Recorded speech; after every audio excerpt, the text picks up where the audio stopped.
अस्सलाम वालेकुम नाज़रीन, आउं आहियां तव्हांजो मेज़बान एडी कुंबर। असीं हींअर मौजूदु आहियूं पेरूमल खां टंडो मिठा खान जेको लिंक रोड गुज़िरियल 50-60 सालनि खां वठी तबाह हो।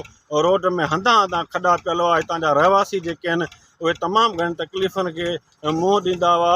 तव्हांखे ॿुधाईंदो हलां त पेरूमल मोड़ खां वठी टंडो मिठा खान ताईं जेको रोड ज़बू नाले जो शिकार आहे, उन ते हज़ारनि जे तइदाद में रोज़मर्रा जे हिसाब सां हितां जा रहवासी मुसाफ़िर जेके आहिनि उहे हिन रोड ते सफ़र कंदा। उनखे अलावा तव्हांखे ॿुधाईंदो हलां त कंडियारी टू टंडो मिठा खान जेको रोड हो उहो पिणु ज़बू नाले जो शिकार हो। कंडियारी टू पेरूमल मोड़ ताईं जेको रोड आहे उहो ठही वियो आहे। इहो सॼो जेको क्रेडिट वञे थो इहो पीपल्स पार्टी जी MNA तक NA 216 ताईं हितां चूंडियल जेका MNA आहे पीपल्स पार्टी जी शाज़िया आता मरी, उनजी जेके आहे से अणथक कोशिशनि सबबु कंडियारी खां जेको पेरूमल ऐं टंडो मिठा खान ॾांहुं जेको रोड आहे, पेरूमल कंडियारी खां पेरूमल ताईं त रोड ठही चुको हो, मगर हीउ टुकड़ो जेको रहियल हो इहो 17 खां 18 किलोमीटरनि ताईं इहो रोड ठहे थो, जेको पेरूमल मोड़ खां टंडो मिठा खान ताईं आहे। रोड ज़बू नाले जो शिकार आहे, हंधा हंधा खॾा पियल हुआ। हींअर जेको आहे सो गुज़िरियल 2 ॾींहंनि खां वठी हिन रोड जी मंज़ूरी थी, उनखां पोइ जेको आहे सो हुनजो कमु शुरू थियो आहे। पहिरें मरहले में जेका मिटी जी भराई आहे उहा तव्हां ॾिसी सघो था मुंहिंजी बैक साइड ते, त ॿिन्ही पासनि खां मिटी जी भराई थी वई आहे। कुझु ॾींहंनि में उमेदु आहे त रोड ते जेको आहे सो ॿियो मटीरियल आहे उहो पिणु लहंदो ऐं रोड जो कमु जेको आहे सो तेज़ रफ़्तारी सां जल्द पंहिंजे मंसिल माणींदो। उन हवाले सां हितां जे ॻोठाणनि सां बि असीं ॻाल्हि ॿोल कंदासीं त तकलीफ़ुनि खे उहो केतिरो मुंहुं ॾींदा। हिन हवाले सां हुननि जो वधीक छा चवणु आहे तव्हांखे इहो बि ॿुधाईंदो हलां त पीपल्स पार्टी जी MNA शाज़िया आता मरी NA 216 तक में तमामु घणा तारीख़ी कमु कया आहिनि।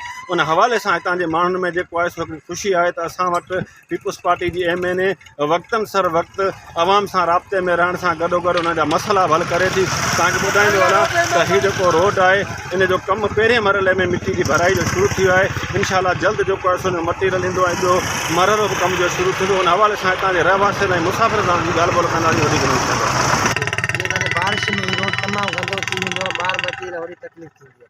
केतिरनि सालनि खां रोड टुटल हो? तक़रीबन 50 साल खां मथे अर्सो थियो। जी माने हुकूमत अॻिते पुठिते थी आहे, उन में कंहिंजे में कोन ठहियो। हींअर वञी शाज़िया मरी भलाई आहिनि जो माने रोड में ठहियो आहे। शाज़िया मरी ॿिया कमु कराया आहिनि? अल्हम्दुलिल्लाह बिल्कुलु तरक़ी आहे, बिल्कुलु कमु भला कयो। हमारी महिरबानी आहे जो असां ग़रीबनि जे लाइ सहूलियत कई आहे ऐं महिरबानी करे हीअ जेको घणा जेका मिटी ठाहिनि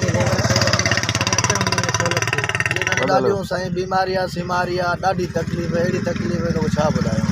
अभी अला कुझु करे अभी महिरबानी रवां मरी साहिबा पीपल्स पार्टी असांजी जेका पार्टी आहे उन्हनि जी महिरबानी सां अल्हम्दुलिल्लाह रोड मंज़ूर थियो आहे। तव्हांजे साम्हूं हाणे कमु हले पियो ऐं इंशाअल्लाह असांखे इन में उमेदु आहे त हीउ रोड जो कमु जल्दी मुकमल थी वेंदो।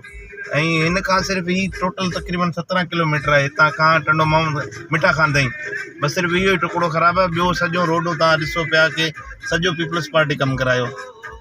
नाज़रीन, रोड ते सफ़र कंदड़ मुसाफ़िरनि जूं तव्हां ॻाल्हियूं ॿुधियूं। हुनजो चवणु आहे त गुज़िरियल 50-60 सालनि खां वठी रोड ज़बून हुअण करे हींअर असां में हिकिड़ी ख़ुशी पैदा थी आहे। रोड ठहण जा आसार कुझु नज़र आया आहिनि। इहो बि चयो जेके रहवासी आहिनि उन्हनि जो या हिते रोड ते सफ़र कंदड़ माण्हुनि जो चवणु हो त हीअ जेके मिटी जा भराई जेका मिटी जी भराई कई वई आहे उनजा वॾा जेके ढिग कया विया आहिनि, उनखे रोडस खातो जेको लाॻापियल खातो आहे उनखे घुरिजे त इनखे फौरी तौर ते लेवल कयो वञे त जीअं ईंदड़ वेंदड़ सवारियूं आहिनि उन्हनि खे तकलीफ़ूं दरपेश न अचनि। कैमरामैन टीम सां गॾु एडी कुंबर सां गॾु।